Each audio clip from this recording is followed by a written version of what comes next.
work of exegesis, it's a tafsir, he talks about one of the meanings of اهدنا الصراط المستقيم صراط الذين أنعمت عليهم, the idea of أنعمت عليهم. The first thing of أنعمت عليهم is the idea that you understand, that he mentions this, that you understand that you came from non-existence. You are Adam, you are non-existent. And everything you are is premised and built up from that reality, which is your base, non-existence.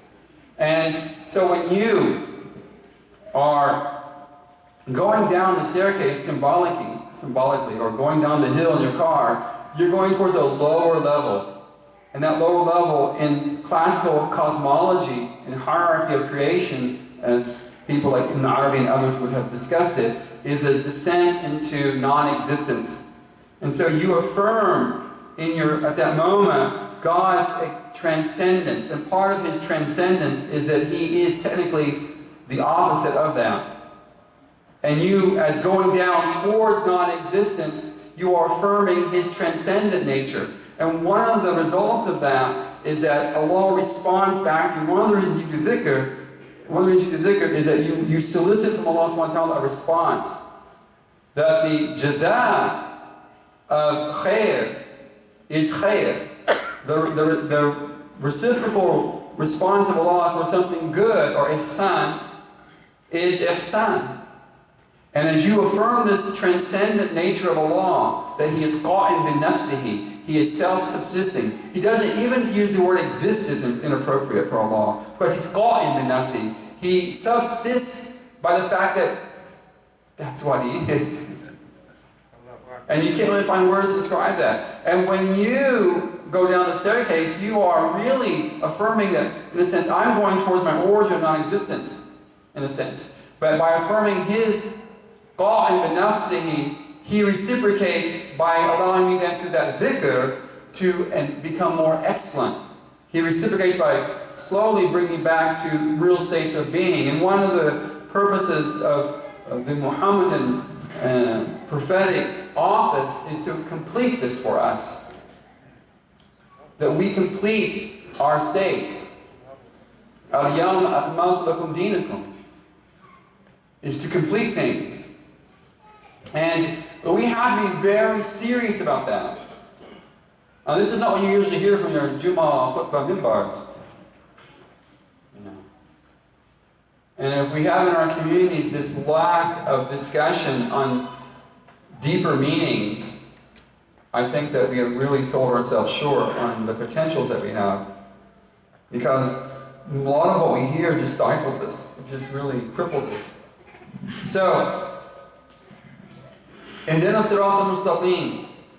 The idea that we, after we going from the Alhamdulillah Rabbil Alameen, which is this vast sweep, we as the servant in a state of gratitude between a state of tanzih, God's transcendence, subhanallah, and between his uzma and kibriya, Allah is kabir, Allah is azim.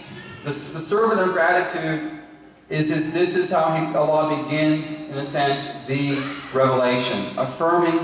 We are to affirm that we have to acknowledge the giver through gratitude. Alhamdulillah Rabbil Alameen. And of course I think it was yesterday that Shaykh Naeem talked about the word Rabb to a degree, and that, it's one of those words, has certain meanings to it. He's the originator, and he's the one who then sustains, and the one who has lordship over. There's different layers of meaning.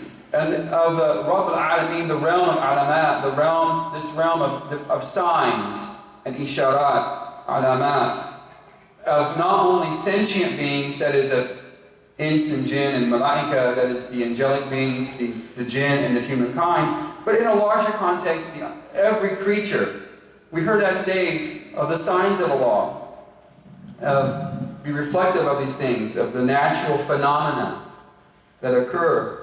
And I'm in one, I just need something to think about. I'm an astronomy buff. And I look, and if you've seen that deep space photo image done by the Hubble telescope, where they focused the Hubble telescope for 10 days at one little patch about that big of space. And they collected the photons, the lights, the receptors for 240 plus hours are receiving light in that one. Basically, when you look at it with normal telescopes, even large telescopes, it seems like it's just a blank, it's a black space there. There are no stars in that little space. And when they see that, and when they develop the imagery, you get over 2,000 galaxies in that space. And they've extrapolated from that the current, that light was about 13.3 billion light years it took it to get here. I mean, it takes light from the sun about 8 minutes to hit your eyes. It takes a light photon about an hour to get outside the solar system. 13.3 billion years that photon has been traveling to reach that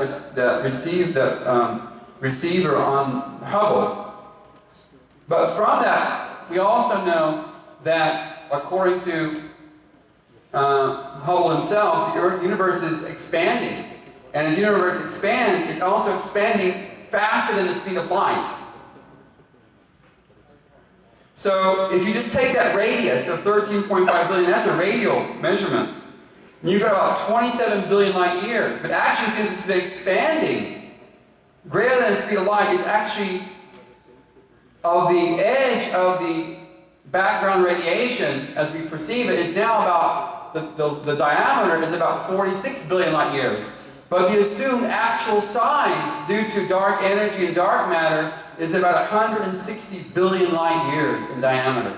160 billion light years of this realm, the daira, that we exist in. And that's just modern cosmology. The same science that gives you your cars, that gives you your calculators, that gives you your internet, that same science is giving you this measurement, this understanding. And to think about that is just, well, you can't, because you can't even imagine those numbers. And then to think that that came from a spot, a singularity, that if you wanted to understand that, if I have a dot on my paper and I've got 50 million protons in the dot, and I was to take one of those dots and make it the size of the Earth, and then I was to then take within that proton the size of the Earth and make it the size of one of the dots itself. That's the size of the singularity from which the universe expands from, according to modern cosmology. That stuff is unimaginable. Oh, we don't have reference points intellectually. See, I can't perceive that because I'm used to elephants and big things, but I can't perceive things. I don't have it's like a spectral, intellectual spectrum. It's like the light spectrum. I can see visible light, but I can't see infrared and ultraviolet, though they exist as light radiation just as visible light is. But I don't have the capacity physically to see that. I can see the effects, but I can't see it. I can't see it as light itself and distinguish it.